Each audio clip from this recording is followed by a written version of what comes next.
go. Just doing a bit of rambling Sunday morning, or just hit noon, I think, at my gym. By the way, I got this thing, which I guess makes the status. So yesterday was my birthday. Turned 27, which is crazy, because I mean, like, that means I've been training since I was 15, and I still remember my very first session with my old man. He gave me we were doing bench press, and he gave me a spin. Remember the old spin lock dumbbells? He gave me just one, and so it was like, I can't remember what size plates were on the end, but it was a couple plates, and then I had so obviously the spin lock, and whatever was left was my handle that I would hold. So it was like, handle, weight plate, the little spin lock, and then the actual spin lock end, I guess we could call it. That's what I would hold on to, either side, and that would be my little bench. It says connection is weak, so if I drop out, I apologize, but it should be sweet. So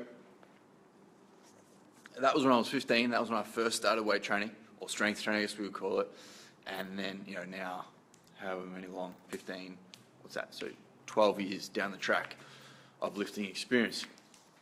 And the same goes like with the whole training people stuff. Hey Sarah, how you doing? Started unofficially training people, so I mean like unqualified training people, when I was 19, out of my parents' garage, and then I think I went full time by the age of 22 in this joint here. I moved out of my parents' garage, which was big. It was a 3-car garage, and then into this joint here at the age of 22, I think, or 21. And then been here since. So what's that? That's 19, since I was 19, 27 now. So was that like a good 7 years? Yeah? No, 19, 27, 8 years. Wowee. Which, it's crazy. I've seen a lot of changes already in the industry. 8 years of training people, and there's a lot of stuff like we went through. I came into the era at the time was all about strength training and zero cardio. That was the era, simply because probably the last 10 years, all it was just cardio. That's all you would hear about, and there wasn't much strength training stuff. And then now, I reckon there's a good mix now, probably thanks to CrossFit, I guess we could say, because CrossFit obviously tries and promotes a well-rounded athlete rather than just being like a bodybuilder or just being good at one thing. CrossFit obviously promotes trying to be good at everything. Whether that works or not, that's up for debate, but that's a pretty cool thing. Anyways, I wanted to, the main purpose of today's video, my first ramblings, just because I wanted to just talk about stuff, is glute activation. And just glute stuff. I'm going to show you a weird glute exercise in a second, but I want to talk about it. So a study, because glutes is hot at the moment, it's massive in the female fitness industry anyways. Nearly any glute video I do personally gets lots and lots of hits. So I just know that glute topic is something you girls want to know about, and I've got my fair share of knowledge about it. So Strength and Conditioning Research, which is like a company, they came out with a study stating that when you do glute activation exercises before, I'm trying some good light here. There we go. So when you do glute activations exercises before you do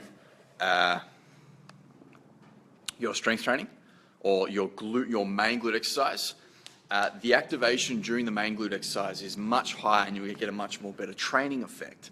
So, for example, if you do kickbacks, right? Donkey kicks. If you do donkey kicks, I did a video about that a couple weeks ago.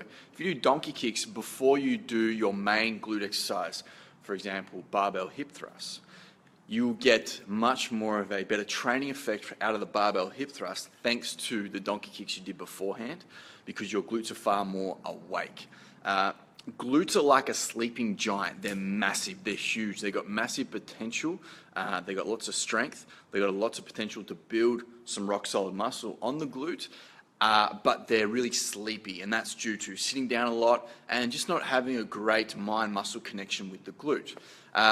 So if you can do some glute activation stuff before you do your main glute work, you'll actually get a better training effect out of it. So donkey kicks, fantastic to do before, like to say, barbell hip thrusts. You can do the standing abductions. No, yes, adduction, AB abductions.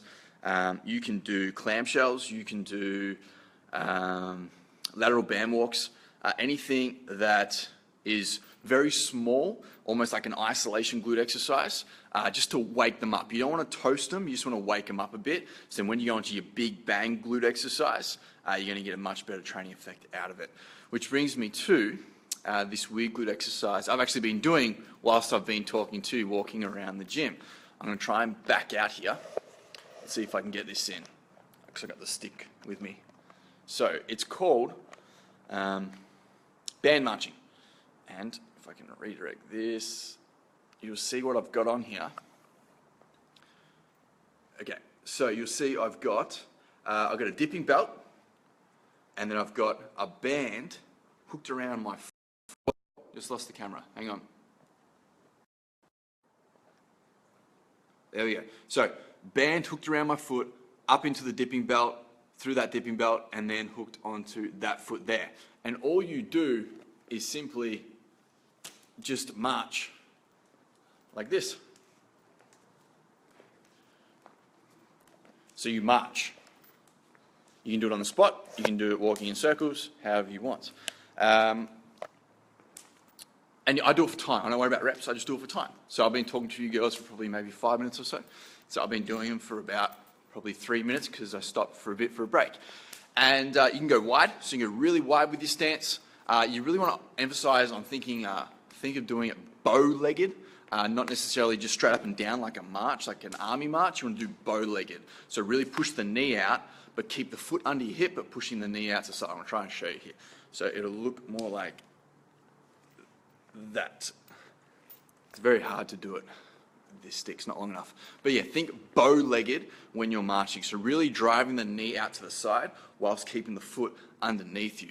And it's a killer. And it works really good for about 2 minutes, so minimum of 2 minutes of marching, rest, and then do it again. And then up next, I've got sled drags and pulls for my lower body stuff. This is my second leg session for this week. I can't do much squatting and that stuff anymore due to my knee. It's shot, and so sleds are fantastic for lower body, but very knee friendly. So that's just a tip for any girls that have knee issues. Get the sleds out a lot. It can really, really help. Anyways, that's the weird glute activation exercise you can do. And you can actually do it as an accessory exercise. So you can do it as a wake up, so pre your main glute exercise, and you can do it post as well. So you do your main glute exercise, like barbell hip thrust, for example, and then you can actually come back to it as an accessory exercise. It'll be really beneficial for you. So that's it for today. Thanks for checking in, and take care, comb your hair. I'll talk to you soon.